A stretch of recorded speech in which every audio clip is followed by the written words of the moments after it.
नमस्कार, मी अक्षय कुडकेलवार. न्यूज 18 लोकमतच्या बेधडक या विशेष कार्यक्रमात तुम्हा सगळ्यांचं स्वागत आहे. गेल्या 3 दिवसांपासून रेल्वेनंतर सगळ्यात महत्त्वाची जी जीवनवाहिनी आहे, जी मुंबईकरांची लाईफलाईन आहे, अर्थात बेस्ट बस. ही बेस्ट बस त्यांचे कर्मचारी हे संपावर गेले आहेत, आपल्या विविध मागण्यांसाठी संपावर गेलेले आहेत. आता अनेक राजकीय पक्षांकडनं या सगळ्या संपकऱ्यांना पाठिंबा दर्शवला जातो. मात्र नेमका संपाची सुरुवात काय झाली, कुठनं झाली आणि काय मागण्या आहे हे आपल्या जाणून घेऊयात. आपल्यासोबत काही कर्मचारी आहेत, त्यांच्याकडनं आपण पहिले सुरुवात करणार आहोत. सर, तुम्ही मला सांगा नेमके काय मुख्य मागण्या होत्या या सगळ्या संपादरम्यान आणि 3 दिवस हा प्रश्न का सुटू शकत नाही, थोडं विश्लेषण करा.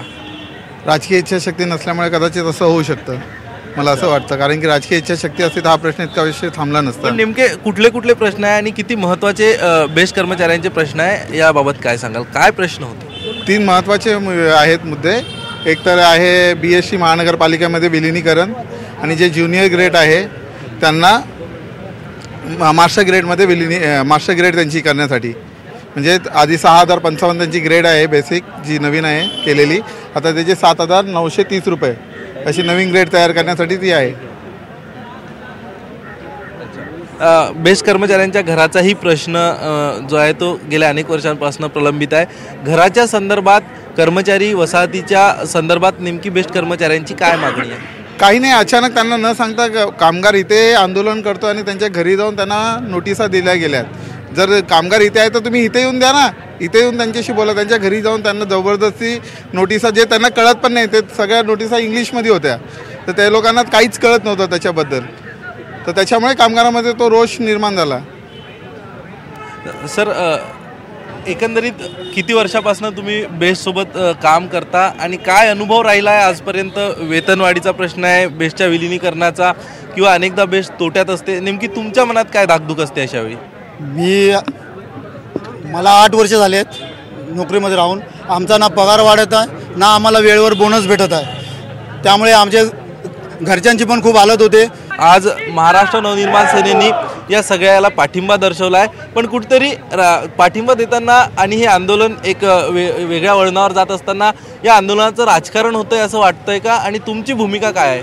नाही, कसं आहे की राजकारण बोलता तो राजकारणाचा मुद्दा अजिबात येत नाही आहे. की सगळे कामगार आणि मला वाटते कृती समिती, म्हणजे ज्याच्यामध्ये प्रत्येक युनियनचे सभासद त्याच्यामध्ये कमिटी मेंबर्स आहेत त्या कृती समितीमध्ये, ते सगळे लोक आज साहेबांकडे त्या लोकांनी रिक्वेस्ट केली की साहेबांना की तुम्ही आम्हाला पाठिंबा द्या म्हणून.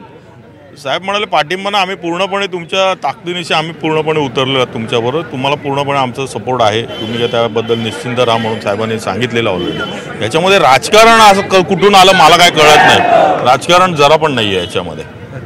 पण एक कुठेतरी महानगरपालिकेमध्ये जर आपले जास्त प्रतिनिधी असते तर हा मुद्दा रेटून धरता आला असता अशी खंत नाही का वाटत? आणि तुम्ही हे सगळं जवळून बघितलेलं आहे, महानगरपालिका त्या ठिकाणी होणारे निर्णय, नेमकं अडतंय कुठे? आणि तुम्ही नगरसेवक असताना या सगळ्याबाबत काय प्रयत्न करण्यात आले?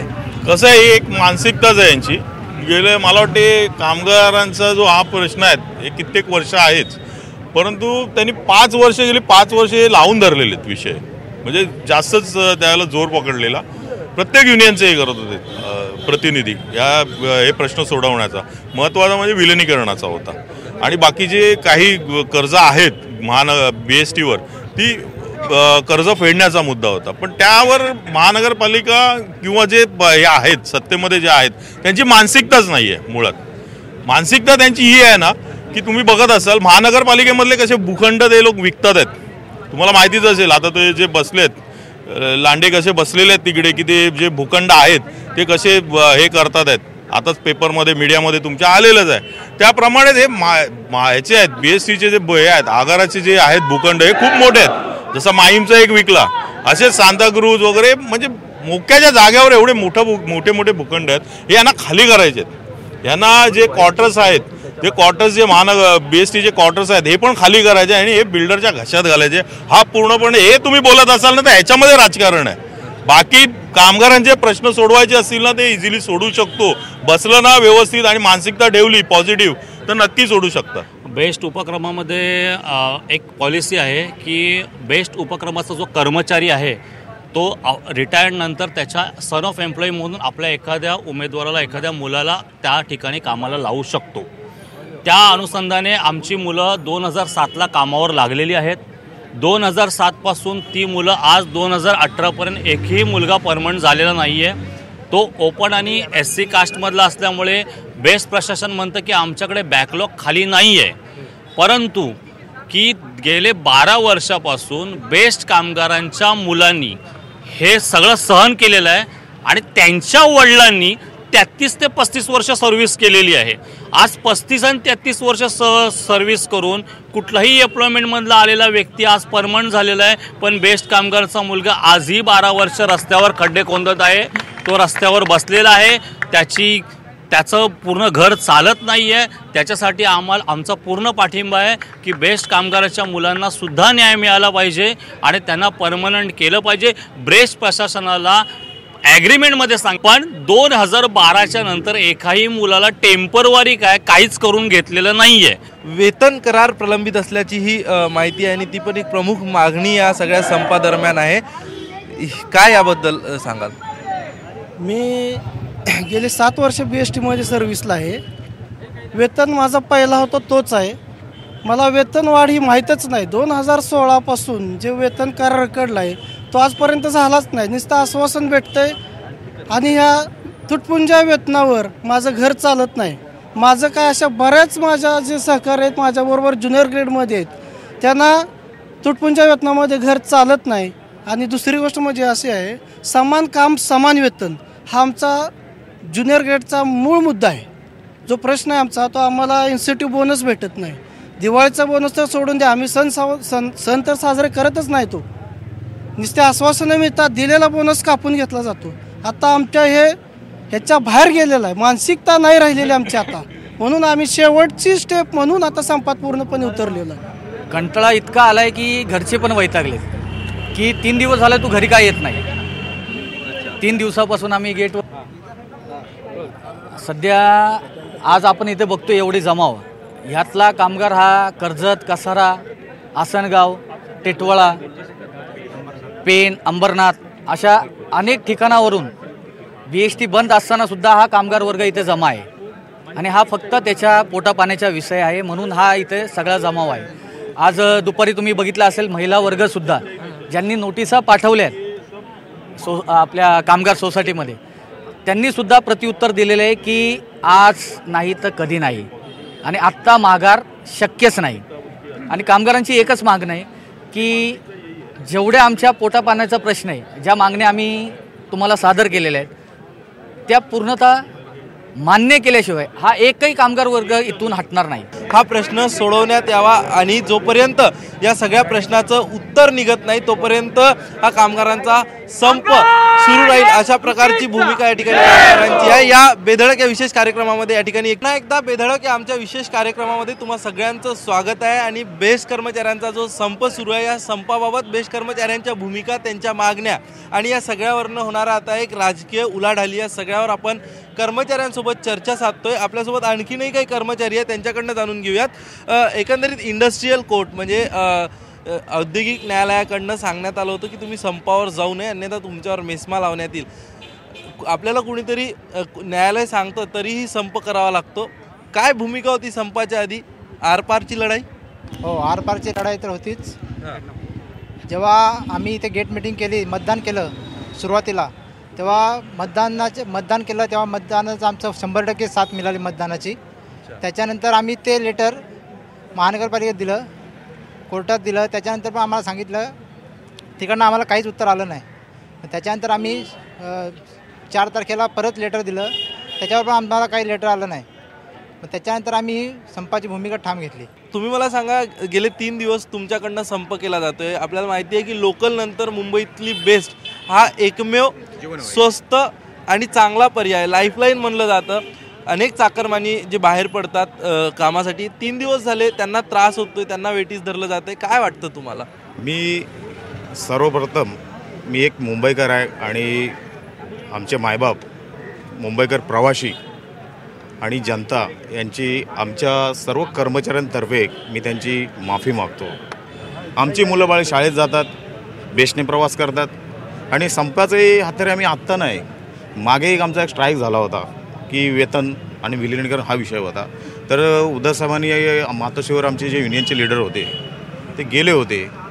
त्यांनी काय सांगितलं मीडियामध्येच बघा, अजूनही माझ्याकडे तो त्यांचं जे स्टेटमेंट दिलं ते माझ्याकडे आहे की आम्ही पगार सगळं होणार, सगळं करणार. आज या गोष्टीला किती झाले, किती कालावधी गेला, काय झालं? जेव्हा त्यांनी शब्द दिला त्याच्यानंतर सुद्धा आजतागायत पगार कधी होतो हे आम्हाला माहीत नाही. आज मागे एक दीड महिन्यापूर्वी 45 दिवसानंतर वेतन आलं. तुम्ही सांगा साहेब, आम्ही कसं चालवायचं? एकतर पगार अपुरा येतो. म्हणजे पगार जसं आपण कॉर्पोरेट कंपन्यामध्ये बघतो पगाराची तारीख असते 1 तारीख, 1ला रविवार असेल तर 29ला पगार जमा होतो. असं बेस्ट बाबतीत नाही, तारीख टू तारीख अजिबात नाही. मी साहेब तुम्हाला तेच सांगतो त्यांनी उद्धव साहेबांनी काय सांगितलं होतं की जी पगाराचं जे आहे ते 10 तारीखला होईल वगैरे. त्याच्यानंतर एक महिना मला वाटतं तो पगार झाला असेल. त्याच्यानंतर आजतागायत कधी पगार हा आमचा जशी पहिली अवस्था होती तशी आहेच. आणि ह्या संपाच्या बाबतीत बोलायचं झालं तर हे मान्यता आमच्या युनियन आहेत, आमचे जे प्रश्न आहेत हे आमच्या कामगाराकडून मतदान करून घेतलेलं आहे. असं नाही की अचानक. आणि त्यांना वेळोवेळी नोटिसा दिलेल्या आहेत, त्यांना लेटर दिलेले आहेत प्रशासनाला. तर आता प्रश्न उरतो एवढाच की ही आरपारची लढाई. या सगळ्या संदर्भात एक प्रश्नचिन्ह उपस्थित केलं जातं. खरंच बेस्टची परिस्थिती काय आहे? अलीकडच्या काळात बेस्टनी अनेक उपक्रम राबवले, यातनं उत्पन्न वाढताना दिसतं. काय सांगाल? त्याप्रमाणे साहेबांचं काय आमचं म्हणणं आहे की बस फक्त किलोमीटर पळवा, पॅसेंजर असो या नसो. का की याचमुळे उत्पन्न वाढत नाही बसचं. हां, याचं एक मॅनेजमेंट पण बरोबर नाही. आम्ही म्हणतो की जे हे आहे समजा हे स्टार्टर लोकांना जे आहे ते या लोकांना जे आहे ना यांच्यावर प्रेशर टाकू नका. आणि यांना प्रेशर टाकतात आणि हे आमच्यावर प्रेशर टाकतात. कुठल्या विभागात काम करतात? मी पण परिवहन डिपार्टमेंटमध्ये ट्रॉफिकमध्येच काम करतो. मी एक चालक आहे. पण हे एवढं त्रास देतात ना, भरपूर त्रास देतात. म्हणजे कसं आहे ना, गाडीच्या पाठी गाडी, फक्त त्यांचं काय आहे ना, त्यांचं फक्त गॅप फक्त क्लिअर व्हायला पाहिजे. म्हणजे आपलं सगळं बाजू सेफ करतात. बाकी आमचा आता ट्रॉफिकमध्ये एवढे त्रास होतात. मी सकाळी माझी 10चा कॉलिंग आहे, मी 10ला येतो, रात्री मी 8ला सुटतो आहे. आणि माझी पहिली पण 5 चक्कर आहे.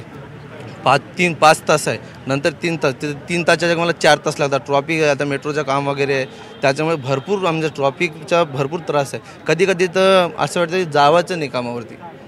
सर, आणखी तुम्ही काय सांगाल? एकंदरीत कुठल्या विभागात काम करता? काय आता एक जी ही आरपारची तुमची लढाई 3 दिवस झाले, संप तोडगा निघत नाही, कसं करायचं? कारण आम्ही टिटोळा साईडला आहे. टिटोळा आंबोलीवर आम्ही सकाळी 9ला निघतो, इथे येतो 11:30पर्यंत. 12 वाजता गाडीवर चढतो. याच्यानंतर आम्ही रात्री सुटतो 10 वाजता. 10 वाजता सुटल्यानंतर आम्ही घरी पोहोचतो 1-1:30 वाजता. सकाळी आम्ही 7ला उठून परत 9ला आवरून 9ची गाडी पकडून आम्ही परत इकडे येतो. यात इकडे आल्यानंतर एकदा गाडीवर चढल्यानंतर एकदा पुढचा गेला त्याच्या मग आपण जातो. जर पुढच्या ट्रॅफिक लागली तर आमची गाडी त्याला चिपकतेच. जरी एकामागे गाडी राहिली तर साहेब लोक काय म्हणतात, तुमची गाडी पाठोपाठ कशी आली? तर ट्रॅफिकमध्ये आपण गाडी तर पळू शकत नाही. आणि त्याच्यामुळे एका पाठोपाठ गाडी गेल्यानंतर प्रवासी काय बोलत आहे, तुमची गाडी पाठोपाठ आल्यानंतर मागची गाडी खाली चालते, पुढची गाडी पॅक चालते. त्याच्यामुळे प्रवासी मागच्या गाडीत नसतात. सर, एकंदरीत जर आपण बघितलं तर नेमकं जी समस्या आता सांगितली जाते की गाड्या एका पाठोपाठ एक सोडल्या जातात, उत्पन्न वाढू शकत नाही पालिकेचं. काय या सगळ्या संदर्भात आपली भूमिका आहे? आपण बेस्ट प्रशासनामध्ये उपक्रमामध्ये कुठल्या पदावर काम करता, काय जबाबदारी? मी बेस्ट उपक्रमामध्ये बस वाहक या पदावर काम करतो. आमची सगळ्यात मोठी आणि प्रामुख्याने मागणी आहे की ह्या BSTचं महानगरपालिकेमध्ये विलिनीकरण व्हावं. आणि ही नवीन मुलं जुन्या लोकांच्या तुलनेत ह्या नवीन मुलांचा पगार खूपच नगण्य आहे. ह्या नवीन मुलांचा पगारवाढ व्हावा. ही नवीन मुलं 2-2, 3-3 तासाचा प्रवास करून येतात. त्यांना पार्ट टाईम कुठे काही करता येत नाही. 7-8 हजारात त्यांचं काही भागत नाही. BMCमध्ये विलिनीकरण यासाठी व्हावं. आता BMC म्हणते की BSC घाट्यामध्ये चाललेले आहे. BMC म्हणते BSC घाट्यामध्ये चाललेले. BMC ज्यावेळी त्यांच्या हॉस्पिटलना सुविधा पुरवते, 10,000 रुपये केस पेपरमध्ये पूर्ण रुग्णांना ती सेवा देते, सर्व सुविधा देते, त्यावेळी त्याचा विचार करत नाही की ती आमचे हॉस्पिटल घाट्यामध्ये चाललेत. मग BSTच्या बाबतीतच असं का व्हावं? म्युन्सिपाल्टीच्या शाळेच्या मुलांना फुकटात बस सुविधा देते, बरोबर आहे. फुकटात बस सुविधा देते, तिथे BST घाटामध्ये तुम्हाला दिसत नाही का? पोलीसवाल्यांना फुकटामध्ये प्रवासाची सुविधा देते. हे सगळं काम वास्तविक पाहता म्युन्सिपल कॉर्पोरेशनचं आहे, ह्या फुकटामध्ये देणाऱ्याचं काम. आणि तुम्ही पाहाल ना, पुणे म्युन्सिपल ट्रान्सपोर्ट बघा, नवी म्युन्सिपल ट्रान्सपोर्ट बघा, हे त्या महानगरपालिका चालवतात. ही ट्रान्सपोर्ट फक्त महानगरपालिका का स्वतः घेत नाही हातामध्ये आणि त्याचं विलिनीकरण का करत नाही?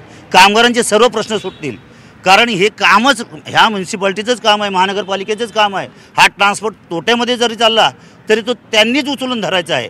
ही लोकसेवा आहे हो. ही तोट्यात चालली फायद्यात चालली याचं नाही, ना नफा ना तोट्यात चालली पाहिजे. ही तर तोटा झाला तरी नगरपालिकेने सहन केलं पाहिजे, ना की BSTने. आणि हे काय करतात, तोट्यात चालली की कामगाराच्या अंगावर टाकतात, तोट्यात चालते असं नसतं. आपण एवढ्या फुकटात सुविधा देतोय. म्युन्सिपाल्टीच्या शाळेनं सांगितलं मागाशी त्याप्रमाणे कितीतरी अपंगांना फुकटामध्ये. आता पण 3 दिवस झाले संप सुरू आहे. यापूर्वी संपाची काय पार्श्वभूमी होती? एवढे दिवस म्हणजे 3 दिवस 100% बंद आज तुमचा आहे. यापूर्वी अशी कधी परिस्थिती उद्भवली होती का? आणि काय भूमिका आहे? 3 दिवस संप, कधी संपावर आता परत यायचं काय ठरवलं आहे तुम्ही?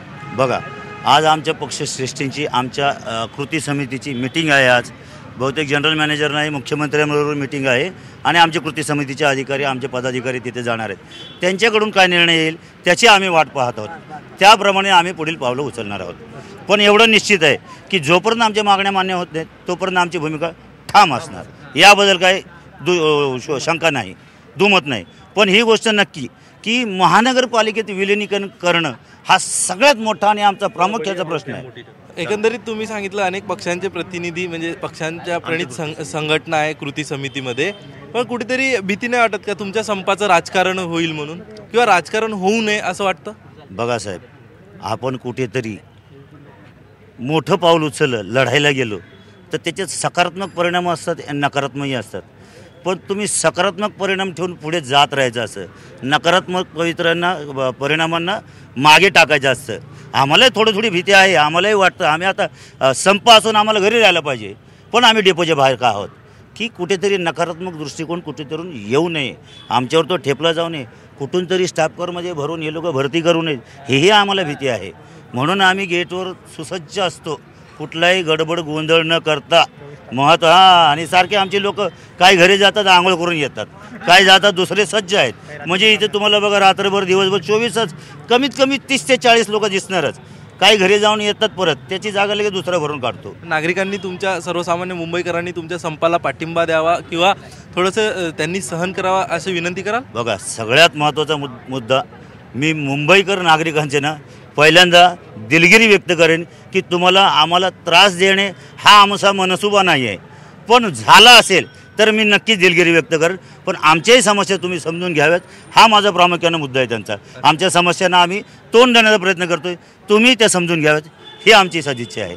जोपर्यंत प्रमुख मागण्यांवरती लेखी आश्वासन मिळत नाही तोपर्यंत संप मागे घेतला जाणार नाही, यावर कुठलीही तडजोड केली जाणार नाही, अशा प्रकारची भूमिका सगळ्या बेस्ट कर्मचाऱ्यांची. आणि यासोबत मुंबईकरांना जो त्रास होतोय याबाबत सातत्यानं दिलगिरी या कर्मचाऱ्यांकडून व्यक्त केली जाते आणि आवाहन केलं जातंय की या सगळ्या मुंबईकरांनी त्यांच्या संपाला पाठिंबा द्यावा. अर्थात आता या सगळ्या याच्यात नेमका बेस्टच्या सगळ्या बैठकांमध्ये काय तोडगा निघतो आणि वेठीस धरलेले मुंबईकर पुन्हा एकदा कधी वेठीसनं सुटतात आणि त्यांची गैरसोय कधी टळते हे बघणं महत्त्वाचं ठरणार आहे. या बेधडक विशेष वृत्तामध्ये, विशेष कार्यक्रमामध्ये आम्ही या ठिकाणी इथेच थांबतोय. तुम्ही बघत राहा न्यूज 18 लोकमत.